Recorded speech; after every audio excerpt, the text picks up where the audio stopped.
감사주일은 보리와 밀 농사를 짓고 우리에게 주신 것을 감사해서 드리는 절기입니다. 그런데 우리 농사를 짓지 않잖아요. 그래서 보통 7월 첫째 주가 맥주감사주일이기 때문에 지난 상반기 동안에 지켜주신 하나님께 감사를 드리는 절기로 우리가 삼고 있습니다.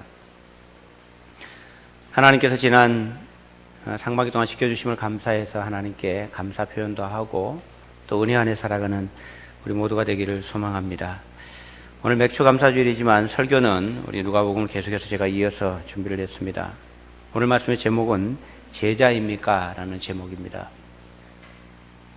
지난주에 우리는 제자의 삶에 대해서 생각해 보았습니다. 예수님께서 제자들을 부르신 목적이 두 가지였습니다. 하나는 하나님 나라를 전파하는 것이고 또 하나는 병든 자들을 고치는 것이 우리 제자들이 해야 할 일이었습니다. 그러나 제자들에게는 그렇게 행할 만한 능력이 없죠. 병을 고칠 만한 능력이 없는데 그래서 주님께서 그들에게 제자들에게 그 능력을 부여해 주셨습니다. 부여해 주시고 그 일을 행하도록 하셨습니다. 그리고 역시 우리도 오늘날 주님의 제자입니다. 우리도 하나님 나라를 전파하고 또 병든 자들을 고치는 것이 우리의 사명인데 왜 우리는 그것이 잘 안 될까요? 그 이유는 주님께서 우리에게 능력을 주셨다는 의미에 대해서 좀 생각해 볼 필요가 있다고 지난주에 말씀드렸습니다. 그것은 그 능력이 나의 능력이 아니라는 거예요. 나에게 그 권위와 능력을 주셨지만 그 능력은 나에게서 나오는 것이 아니라 내 속에 거하시는 주님 때문에 생겨난 능력입니다. 그래서 우리가 제자로 살아가려고 하면 나의 힘과 나의 능력으로 사는 것이 아니라 내 속에 들어와서 함께 거하면서 살고 계신 주님의 능력으로 성령의 능력으로 살아가는 것이 제자의 삶인데 그렇게 살 때 우리가 제자로서의 삶을 살면서 하나님 나라를 전파하고 또 병든 자를 고치는 그 능력이 우리에게 있다 그렇게 말씀드렸습니다. 제자의 삶은 하나님께서 공급해 주시는 것으로 사는 것이고 하나님의 인도하심을 따라 사는 것이고 그리고 거저 받았으니 거저 주는 삶이다. 이 내용이 지난주 말씀의 내용이었습니다. 그리고 오늘 계속 이어서 제자입니까? 라는 제목으로 말씀을 생각해 보려고 합니다. 주님께서는 우리를 제자로 부르셨습니다. 제자가 뭡니까? 제자는 스승이 하는 일을 그대로 보고 자기도 똑같이 하고 또 나도 스승이 나를 제자로 삼은 것처럼 또 다른 제자를 삼아서 그 제자가 나와 똑같이 하도록 만드는 사람이 제자입니다. 열심히 가서 강의를 듣고 배우는 사람은 제자라고 하지 않고 수강생이라고 합니다. 학생이라고 하죠. 제자는 스승과 똑같은 삶을 사는 사람이고 또 다른 나와 똑같은 사람을 스승을 닮고 나를 닮은 사람을 또 만들어내는 사람이 제자입니다. 그래서 예수님께 우리가 제자라고 한다면 예수님께서 하셨던 일을 우리도 하고 또 그 일을 하는 또 다른 사람을 우리를 통해서 만들어내는 그런 삶이 우리에게 제자의 삶이라는 것입니다. 그래서 말씀을 듣고 그런 거구나, 좋구나, 편안하구나 이렇게 해서는 되는 것이 아닙니다. 말씀이 내 안에 부딪혀 왔으면 그 말씀대로 살아내고 또 다른 사람이 나와 같은 삶을 살아내도록 도와주어서 그 일을 하게 하는 것이 바로 제자라는 것입니다.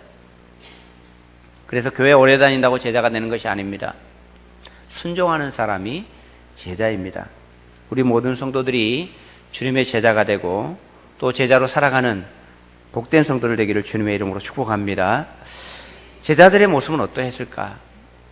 제자들은 어떤 사람인가? 오늘 본문에서 예수님께서 제자들에게 하시는 말씀들을 통해서 예수님의 제자들을 모습을 한번 살펴보려고 합니다. 제자들은 어떤 사람입니까? 첫 번째, 분명한 신앙 고백이 있는 사람이 제자가 될 수 있습니다.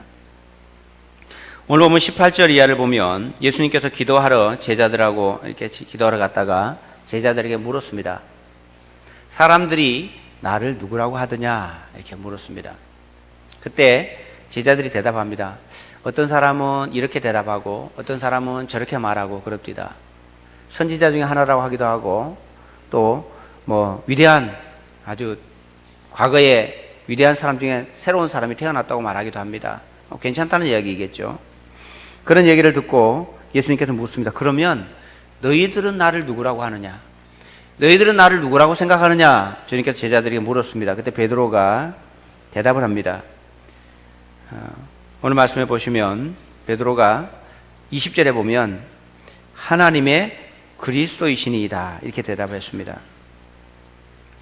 계속 반복해서 말씀드립니다만 그리스도라고 하는 말은 기름 부음 받은 자, 구약으로부터 예언되었던 하나님의 보내신 구원자라는 뜻입니다. 베드로가 당신은 하나님의 그리스도입니다 라고 고백하는 것은 뭔가 하면 구약에서 끊임없이 예언해 주었던 그분, 내가 그를 보내서 너희를 구원해 줄 것이라고 말씀하시던 그분이 바로 당신입니다.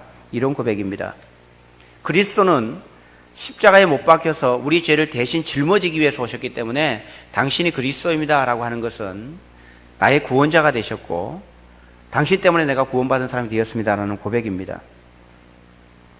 여러분, 이 고백이 분명하지 않으면 주님의 제자가 될 수 없습니다. 다른 사람들이 말하는 것처럼 예수님은 위대한 선생님입니다. 위대한 사랑의 실천가입니다. 이 정도로 가지고는 말이 안 되는 겁니다. 오늘날 많은 사람들이 예수님에 대해서 좋게 이야기를 많이 합니다. 교회 안 다니는 분들 가운데서도 예수님은 존경할 만한 분이고 4대 성인 가운데 한 분이라고 그렇게 많은 사람들이 얘기를 합니다. 그러나 그런 고백으로는 우리가 주님의 제자가 될 수 없습니다. 왜냐하면 그 정도의 고백으로는 주님을 따라갈 수 없기 때문입니다. 오늘 이 자리에 예배를 드리고 있는데 여러분에게 예수님은 누굽니까? 이렇게 물으면 예수님 좀 괜찮은 분 같아요. 본받을 만한 분 같아요. 이 정도로는 안 되는 겁니다. 주는 그리스도이십니다 라는 고백이 있어요. 이 그리스도라는 것은 나를 위해서 십자가 못 박혀 돌아가셨고 나를 구원하신 분이라는 고백입니다. 그분 때문에 내가 새로운 인생이 되었다고 고백하는 고백입니다. 이 그리스도가 되지 않으면 우리는 주님의 제자가 될 수 없는 것입니다. 왜냐하면 그리스도가 되지 않으면 우리는 주님을 위해서 살 수 없기 때문에 그렇습니다. 주님은 괜찮은 분입니다. 그분은 멋있는 분이었고 사랑을 실천했던 분입니다. 그 정도를 가지고 내가 그분을 위해서 목숨을 걸겠다고 말하는 사람은 없기 때문입니다. 교회를 다니는 분들 가운데서도 예수님이 그리스도가 되지 않은 분들이 많이 있습니다. 오늘 이 자리에 계신 분들 가운데 예수님이 나의 그리스도이신지, 나의 구원자이신지, 나의 주인이신지 고민해 보아야 합니다. 그것이 되지 않는 사람은 예수님 위해서 헌신할 마음도 없고 죽을 수도 없고 예수님처럼 살 마음도 없는 사람입니다. 그래서 적당하게 사는 거죠. 그 사람은 제자가 아닙니다. 예수님의 제자는 예수님이 누구신지에 대한 분명한 고백이 있는 사람입니다. 그래야 우리가 비로소 주님의 제자로서 출발할 수 있는 것입니다. 첫 번째 제자는 분명한 신앙 고백이 있는 사람입니다. 두 번째는 자기 십자가를 지고 따르는 사람입니다. 예수님께서 그동안에는 제자들에게 자신의 죽음에 대해서 말씀하지 않으셨습니다. 그런데 제자들에게 너희는 나를 누구라고 생각하느냐 이렇게 물을 때 베드로가 주는 하나님의 그리스도이십니다 라는 이 고백을 듣고 난 다음에 비로소 주님께서 22절에 이렇게 말씀하십니다. 22절 보시면 이르시되 인자가 많은 고난을 받고 장로들과 대제사장들과 서기관들에게 버림받아 죽임을 당하고 제3일에 살아나야 하리라. 자신의 죽으심에 대해서 비로소 설명을 하십니다. 왜 그런가 하면 주님이 그리스도로 고백되어지지 않는 사람은 예수님의 죽으심을 이해할 수 없습니다. 왜 예수님이 죽으셔야 되는지에 대해서 이해할 수 없고 자신도 죽어야 된다는 사실을 알지 못합니다. 예수님이 제자가 된다는 것은 그분이 그리스도이심을 믿고 나도 그분을 따라가는 것이 제자잖아요. 누가 힘없이 죽을 사람을 위해서 그를 스승으로 모시고 싶겠습니까? 잘 되는 사람, 잘 나가는 사람을 스승으로 모시고 싶지 얼마 있으면 죽을 사람을 스승으로 모신 사람은 없을 겁니다. 예수님이 그리스도가 되지 않은 사람은 예수님께서 십자가 못 박혀 죽는다라고 하는 사실을 들을 때 많은 사람들이 주님을 떠났다고 성경이 말씀합니다. 그리스도가 되지 않으면 주님을 따라갈 수 없습니다. 베드로가 주는 그리스도이십니다 라는 고백을 할 때 비로소 주님께서 내가 죽을 거다 이렇게 말씀하신 것입니다. 그리고 23절에 이렇게 말씀하십니다. 23절 말씀 보시면 또 우리에게 이르시되 아무든지 나를 따라오려거든 자기를 부인하고 날마다 제 십자가를 지고 나를 따를 것이니라. 주님께서 주님은 그리스도이십니다라는 고백을 하고 난 다음에 자신이 죽을 것을 말씀하시면서 누구든지 나를 따라오려고 하면 자기 십자가를 지고 나를 따라오라고 말씀합니다. 여러분, 자기 십자가가 뭘까요? 어떤 분들은 이렇게 말씀하신 분이 계시더라고요. 목사님, 이게 내 십자가예요. 그렇게 말씀하신 분 계신데, 여러분, 그분이 말하는 십자가가 뭔가 하면 자기가 어쩔 수 없이 자기가 잘못해서 생겨난 고난, 고통, 이것을 자기 십자가라고 말하던데 아닙니다. 그건 자기 십자가가 아닙니다. 여러분, 자기 십자가가 뭘까요? 예수님의 십자가는 뭡니까? 예수님의 십자가는 하나님께서 예수님께 맡겨준 일이 예수님의 십자가입니다. 모든 인류를 구원하기 위해서 모든 인류의 죄를 뒤집어 쓰고 그 죄의 짐을 짊어지고 십자가에 죽는 것이 예수님의 십자가였습니다. 그렇다면 우리 십자가는 뭐겠습니까? 우리도 똑같습니다. 우리가 주님으로부터 부여받은 사명이 우리의 십자가입니다. 주님을 스승으로 삼고 그분의 제자로서 살아가면서 영혼 구원하여 제자 삼는 그 일을 위해서 나에게 주어진 일, 내가 감당해야 할 일, 그것이 바로 십자가입니다. 우리 모두는 다 주님으로부터 구원받아 주님의 자녀가 되었고 주님의 제자가 되었는데 우리 각자에게 맡겨진 사명이 있습니다. 이 사명은 직분일 수도 있고 사역일 수도 있습니다. 제게 주어진 십자가는 경일교회 목회자입니다. 결국에 담임 목사로서 이 사명을 제가 감당하고 이것을 짊어지고 가는 것입니다. 장로님으로, 권사님으로, 집사님으로, 또는 목자, 목녀로, 교사로 우리에게 주어진 다양한 직분들과 사역들이 이것은 우리의 명예를 위해서 주신 것이 아니라 주님의 사명을 감당하도록 우리에게 부여된 영혼 구원하여 제자 삼는 하나님의 나라를 위하여 부여된 사명입니다. 이것이 자기 십자가입니다. 우리 모두에게는 자기에게 주어진 십자가가 있습니다. 그런데 이것을 짊어지고 가는 것이 만만치 않잖아요.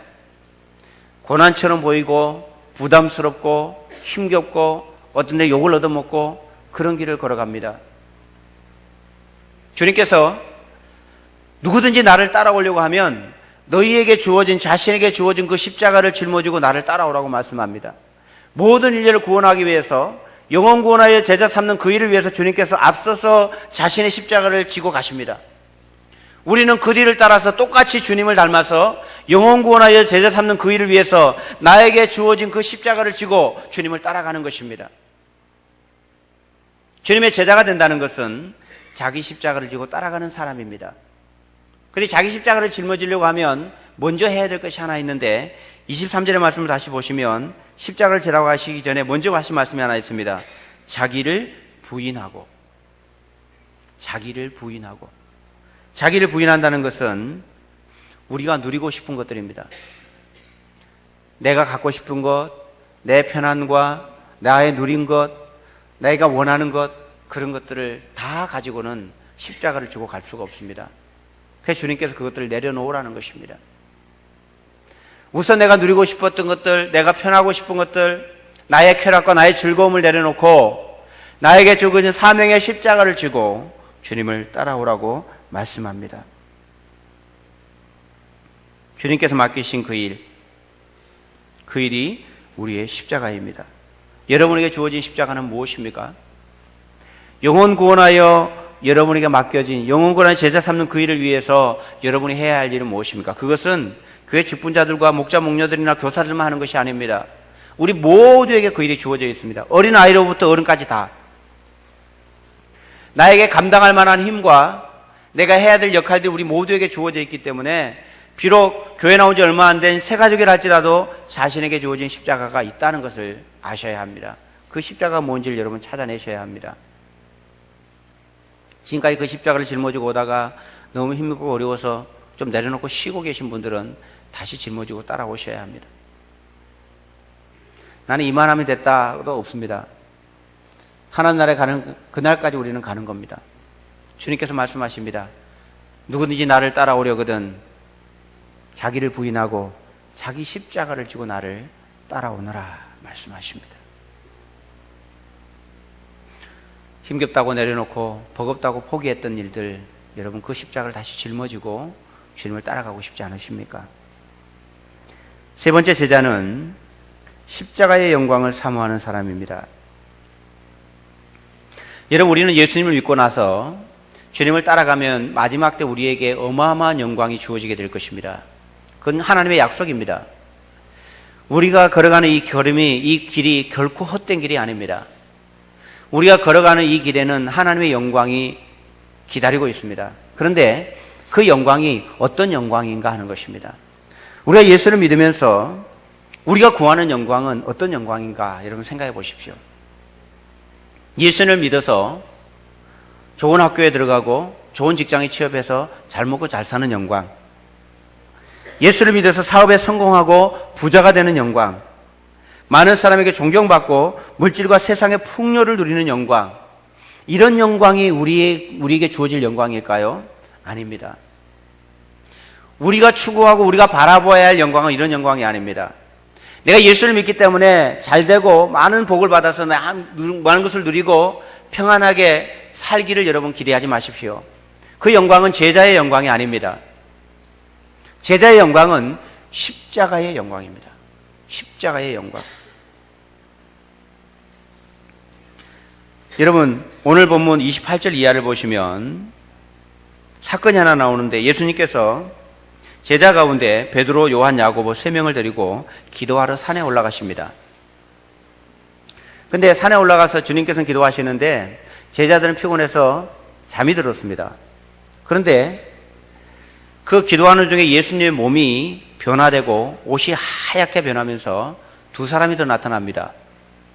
모세와 엘리야 두 사람이 나타나서 그곳에서 함께 대화를 나누는 장면이 나오는데 제자들이 자다가 그 모습에 놀라서 일어났는데 그 모습을 보면서 베드로가 이렇게 말합니다. 주님, 여기에 초막 3개를 지읍시다. 하나는 주님을 위해서, 하나는 모세를 위해서, 하나는 엘리야를 위해서 지읍시다. 이런 얘기를 합니다. 자, 예수님께서 그 산에 올라가 기도하실 때 변화될 때 모세와 엘리야가 나타났는데 모세와 엘리야가 누굽니까? 모세와 엘리야는 구약 성경의 대표자입니다. 모세는 율법의 대표자입니다. 모세를 통해서 하나님께서 율법을 주셨죠. 엘리야는 선지자의 대표입니다. 그런데 이 율법도 선지자도 초점이 어디에 맞춰져 있냐면 다 그리스도에게 맞춰져 있습니다. 오실 메시아, 예수님께 맞춰져 있습니다. 율법의 모든 것은 예수님을 향해 있습니다. 그리고 선지자들의 모든 예언과 모든 방향도 다 예수님께 맞춰져 있습니다. 그래서 당연히 모세와 엘리야와 예수님이 만난 초점이 똑같은 겁니다. 그 초점이 뭔가 하면 그들이 만나서 하는 얘기가 31절에 나옵니다. 영광 중에 나타나서 장차 예수께서 예루살렘에서 별세할 것을 말할세 그랬습니다. 모세와 엘리야와 예수님이 그 산에서 만나서 변화되어서 나누는 대화의 내용이 십자가의 죽음입니다. 십자가에서 죽으실 것에 대한 이야기를 하고 있습니다. 그런데 정신없이 자다가 깨어난 베드로가 그 영광스러운 모습을 보고 눈앞에 있는 그 모습을 보고 주님, 여기에 초막셋을 짓고 하나는 주님을 위해서, 하나는 모세를 위해서, 하나는 엘리야를 짓고 우리가 여기에 머뭅시다. 이 영광이 너무 좋다는 거예요. 그런데 주님께서는 그 영광을 추구하는 것이 아닙니다. 그렇게 말을 하고 두 사람은 사라지고 주님만 남았을 때 구름이 덮이면서 34절에 보면 이런 말씀이 나옵니다. 이 말할 즈음에 구름이 와서 그들을 덮는지라. 구름 속으로 들어갈 때 그들이 무서워하더니 35절 구름 속에서 소리가 나서 이르되 이는 나의 아들 곧 택함을 받은 자니 너희는 그의 말을 들으라 하고. 무슨 의미인가 하면 지금 이 베드로와 제자들이 추구하고 있는 그 눈앞에 보이는 화려한 영광이 그들이 추구하는 영광이 아니라 모세와 엘리야와 예수님께서 나눴던 대화의 내용이 영광의 핵심입니다. 죽으심입니다. 십자가의 죽으심. 그래서 우리가 추구하는 영광은 세상의 부귀 영화를 누리는 영광이 아니라 십자가의 영광이었습니다. 예수님께서 십자가를 지시고 부활하시고 난 다음에 성경은 이렇게 말씀합니다. 모든 무릎이 예수의 발 앞에 꿇어 엎드렸다라고 말합니다. 그 주님의 영광스러움 앞에 그 영광이죠. 주님께서 영광 받으신 건 뭔가 하면 자신이 지신 십자가 때문에 영광을 받으신 겁니다. 제자들의 영광은 뭔가 하면 주님을 따라서 자기의 십자가를 지고 따라가서 그 마지막 때 하나님으로부터 주어지는 그 십자가의 영광입니다. 우리의 영광도 마찬가지입니다. 우리는 이 땅에서 부귀영화를 누리는 영광을 추구하는 것이 아니라 우리에게 주어진 십자가를 지고 그 길을 다 달려가서 마지막에 하나님으로부터 주어지는 영광, 그것이 제자들이 추구하는 영광입니다. 십자가의 영광이죠. 여러분, 이 영광에는요, 상처와 고난과 아픔과 억울함과 이런 것들 속에 주어지는 영광입니다. 여러분, 우리가 주님의 십자가를 지고 가다 보면 만만치 않습니다. 저도 목회자로 살지만 목회하는 것이 만만치 않은 것 같습니다. 여러분, 교회에서 직분을 맡아서 감당할 때에 또 교사를 하고 목자 목련을 하고 이렇게 살아갈 때에 우리가 주님의 제자로 살다 보면 억울할 때가 많이 있습니다. 보복할 수도 없고 힘들 때도 많이 있습니다. 내가 왜 이 일을 해야 되지? 이런 아픔들을 여러분 경험할 때가 있으실 것입니다. 여러분, 그럴 때 포기하지 말고 이것을 기억하십시오. 그 끝에 하나님으로부터 주어지는 영광이 있습니다. 이것이 여러분 십자가의 영광입니다. 우리가 예수를 믿는다고 할 때 이 땅에서 하나님께서 공급하시는 것이 있습니다만은 하나님께서 이 땅에서 부귀영화를 누리게 하는 것이 목표가 아닙니다. 우리에게는 하나님께서 이 땅에서 우리의 필요한 만큼 주십니다. 물질을 통해서 섬기고 물질을 쥐고 많은 사람들 섬기게 하는 사람에게는 물질을 주실 것이고 그것이 아닌 사람들에게는 많은 물질을 주지 않을 겁니다. 저 같은 목회자에게는 하나님께서 많은 물질을 주시지 않습니다. 필요한 만큼만 주십니다. 그리고 우리에게 주어진 그 십자가를 쥐고 우리가 그 길을 가게 하십니다. 여러분, 우리가 섬기는데 어떻게 섬깁니까? 병들고 아픈데도 불구하고 주님의 십자가를 쥐고 섬기고 있습니다. 가난하고 어렵지만 다른 사람을 섬기고 나에게 없는 것을 가지고 최선을 다해서 섬기는 분들이 우리 교회에 많이 있습니다. 왜 섬길까요? 십자가의 영광을 바라보고 가기 때문에 그렇습니다. 여러분, 우리가 걸어가는 제자의 길은 이 땅에서의 부귀영화가 아닙니다. 십자가의 영광입니다. 그래서 여러분, 예수 믿다가 고난당하는 것을 너무 억울해하지 마십시오. 기쁘게 받으십시오. 그것이 하나님의 영광이 주어지는 통로입니다. 때때로 할 말도 못하고 억울한 일을 당할 때 감사로 여기십시오. 섬기고 사랑해도 내가 그렇게 해서 섬긴데도 불구하고 좋은 소리 듣지 못하고 배신당했을 때 그것을 즐기십시오. 그것이 제자의 삶이고 십자가의 영광이 주어지는 방법이기 때문에 그렇습니다.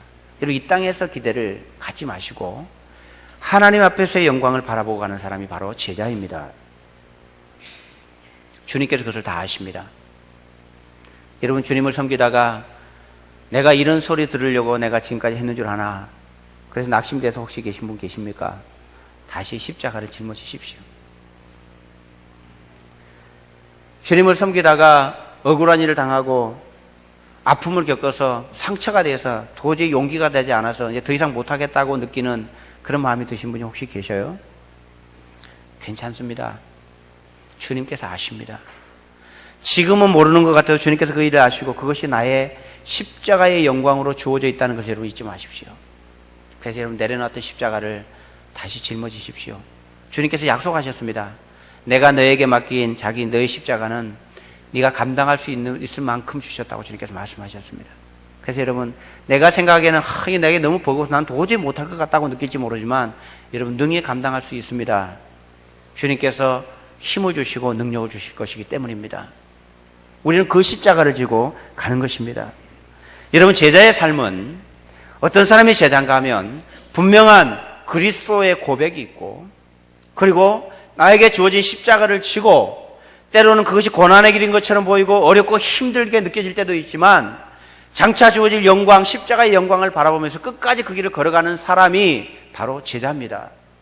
주님께서 우리를 향해서 그렇게 따라오라고 말씀하고 계십니다.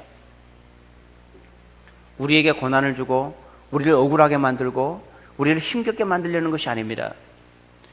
그것으로부터 주어지는 어마어마한 영광을 우리에게 주고 싶으신 것입니다.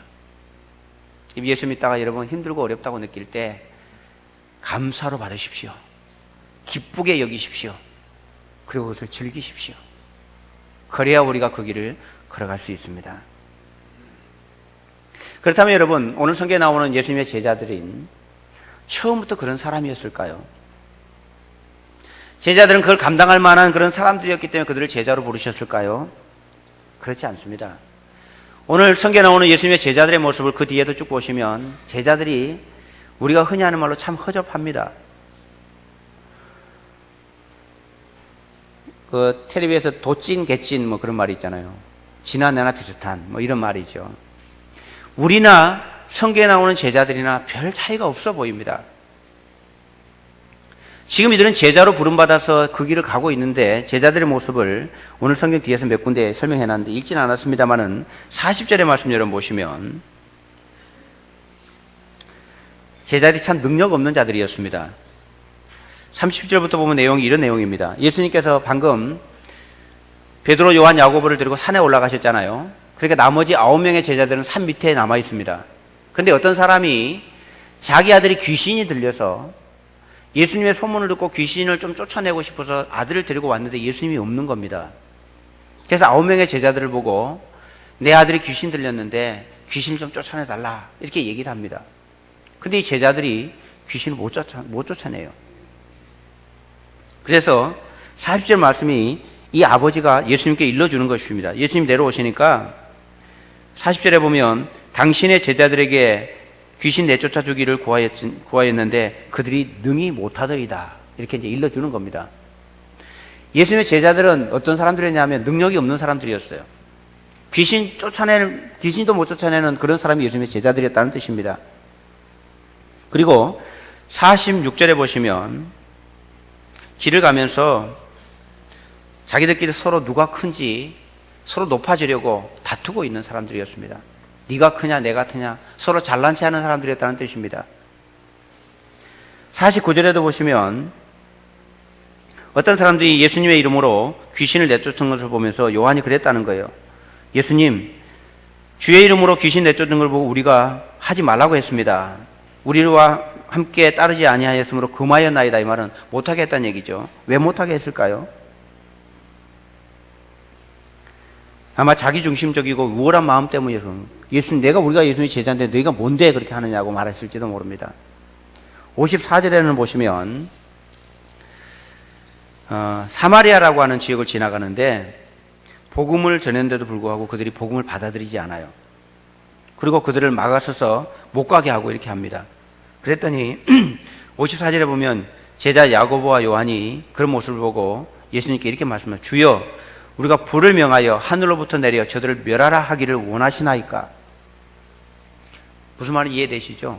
사람들이 예수님 가는 걸 방해하니까 감히 이분이 누군 줄 알고 방해를 해. 주님, 하늘에서 벼락을 쳐서 저 사람들 죽여버리라고 구할까요? 이렇게 얘기하는 겁니다. 여러분, 이 제자들의 모습을 여러분 가만히 생각해 보세요. 어떤 모습인지.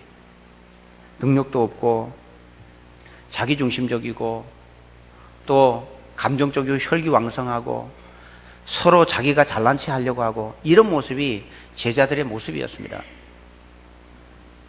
우리도 그렇잖아요. 우리가 예수님을 믿는다고 하지만 우리 모습을 가만히 생각해 보면 여러분은 안 그런가요? 저만 그런가요? 제 생각은 그래요. 이기적이고 어떤 때는 잘난 체 하고 싶고 또 내가 좀 잘하면 다른 사람을 무시하고 그런 것들이 우리 속에 있어요.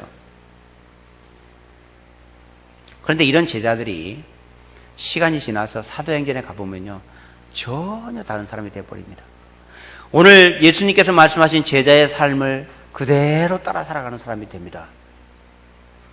처음부터 제자가 있다는 얘기가 아니죠. 예수님의 제자들이나 오늘 우리들이나 다 거기서 거기 그 비슷비슷한 모양이라는 뜻입니다. 그런데 시간이 지나면서 성숙되어지고 주님의 제자의 모습을 닮아서 주님의 제자로 살아가는 모습을 우리가 보게 됩니다. 우리들도 지금은 우리의 모습이 이럴지 모르지만 시간이 지나갈수록 우리는 변화되어 가는 것입니다. 저도 실수하고 우리 모두도 실수합니다. 때로는 혈기를 부리기도 하고 어떤 때는 주님께서 원하시지 않는 어린아이와 같은 모습을 드러낼 때도 있습니다. 그러나 그것이 오늘 우리의 모습이지만 장래의 모습이 될 수는 없는 것 아니겠습니까? 예수님을 나의 그리스도로 주님으로 모시고 우리 십자가를 지고 따라가다 보면, 그 십자가의 영광을 추구하고 가다 보면 고난이 있고 어려움이 있지만 머지않아 우리가 그런 모습으로 점점 변해가는 우리의 모습을 발견하게 될 것입니다. 이것은 우리의 능력이 아닙니다. 제자들이 언제 이렇게 됐는가 하면 그들의 본성, 그들의 능력으로 하는 것이 아니라 오순절 성령께서 그들에게 임하셔서 그들을 완전히 하나님의 사람으로 바꾸어진 그 이후에 이들이 제자의 삶을 삽니다. 우리가 제자의 삶을 사는 것은 우리의 본성과 우리의 능력으로는 불가능합니다. 주님 우리 안에 들어오셔서 우리의 모든 인생을 그분께 맡기고 그분이 내 안에 들어와서 내 인생을 새롭게 살아갈 때, 그분이 나의 인생의 주인이 되시고 나를 다스리고 이끌어 가실 때에 우리의 삶이 이러한 삶이 되는 것입니다. 그리고 주님께서는 오늘 누가복음 9장 마지막 부분에서 참 제자의 삶을 한 번 더 설명을 해 주십니다. 참 제자의 모습이 어떤 모습으로 나타나는가 하면 57절 58절에 보면 어떤 사람이 예수님, 나도 예수님을 따라가겠습니다 이렇게 얘기하니까 주님께서 58절에 이렇게 말씀하십니다. 여우도 굴이 있고 공중에 새도 집이 있으되 인자는 머리 둘 곳이 없도다. 무슨 말씀일까요? 이것은 모든 욕심을 내려놓고 이 세상에 추구하는 것을 내려놓은 주님의 모습입니다. 내가 가는 길이 그렇다라고 말씀하시는 것이죠. 그래서 네가 제자가 되려고 하면 너도 이 길을 따라와야 된다는 의미입니다. 그리고 60절에는 또 다른 사람에게 나를 따르라 그랬더니 그 사람이 내 아버지를 장사하게 허락하옵소서. 60절, 죽은 자들로 자기의 죽은 자들을 장사하게 하고 너는 가서 하나님의 나라를 전파하라. 제자의 삶을 얘기해 주시는 건데, 이 부분을 보면 우리가 오해할 수 있습니다. 그러면 예수님은 부모가 돌아가신 데도 불구하고 부모도 내몰라라 하고 가서 복음 전하고 다니란 말입니까? 이런 의미로 받아들일 수 있습니다만은 그런 의미는 아닙니다. 이것은 무엇을 말씀하시는가 하면 우리 삶의 우선순위를 가르쳐 주시는 것입니다. 당연히 예수 믿는 사람들은 부모에게 순종하고 효도해야 합니다. 그러나 우리의 삶의 초점과 우선순위가 어디에 있는가 하는 거예요. 죽은 자들로 죽은 자들을 장사하게 하고 너는 가서 하나님 나라를 전파하라고 말씀합니다. 우리의 우선순위가 어디 있는가 하는 거예요. 세 번째는 62절에서 말씀합니다. 손에 쟁기를 잡고 뒤를 돌아보는 자는 하나님의 나라에 합당하지 않다. 이 세상에 대한 미련을 버리라는 뜻입니다. 쟁기를 잡고 앞을 향해서 나가야 되는데 자꾸 뒤돌아볼 수는 없는 것입니다. 제자는 쟁기를 잡고 가는 것처럼 앞을 향해 나가는 자라는 뜻이죠.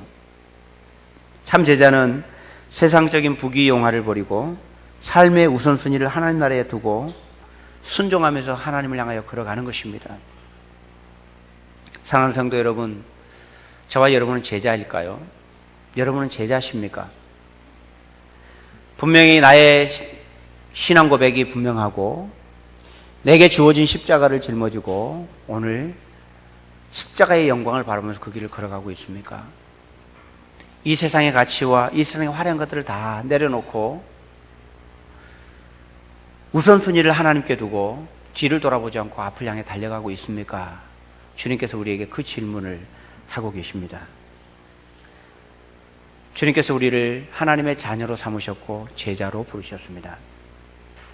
우리 모두는 다 주님의 제자로 살아가야 합니다. 오늘 내가 주님의 제자로 살아가는 데 있어서 나에게 필요한 것이 무엇인지를 생각해 보십시오. 나는 왜 제자의 모습으로 살아가지 못하는가? 살아가지 못한다면 그 이유와 방해되는 요소가 무엇인지 오늘 여러 가지 주님께서 말씀하시는데 그 가운데 나에게 있는 것을 찾아서 그 문제를 해결하고 오늘 그 길을 함께 걸어가는 저와 여러분이 되기를 주님의 이름으로 축복합니다. 오늘 제자의 삶을 돌아보면서 하나님, 나는 어떻게 해 제자로 살아가겠습니까?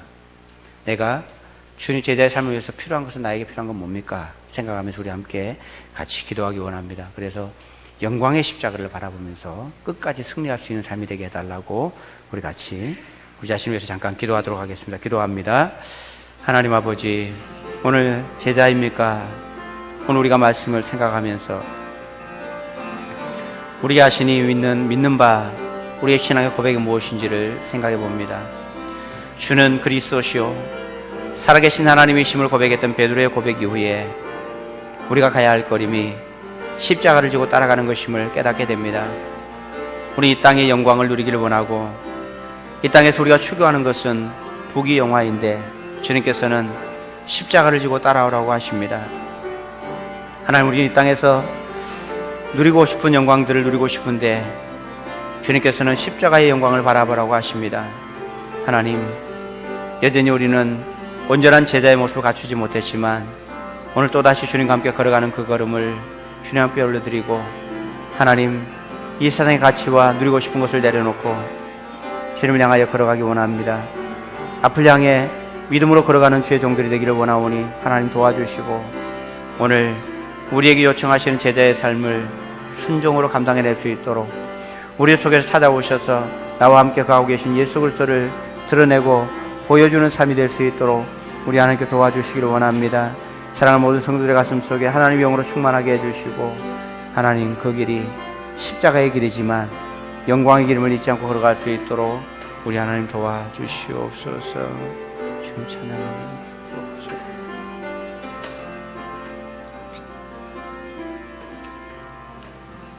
하나님 아버지, 우리가 걸어가는 길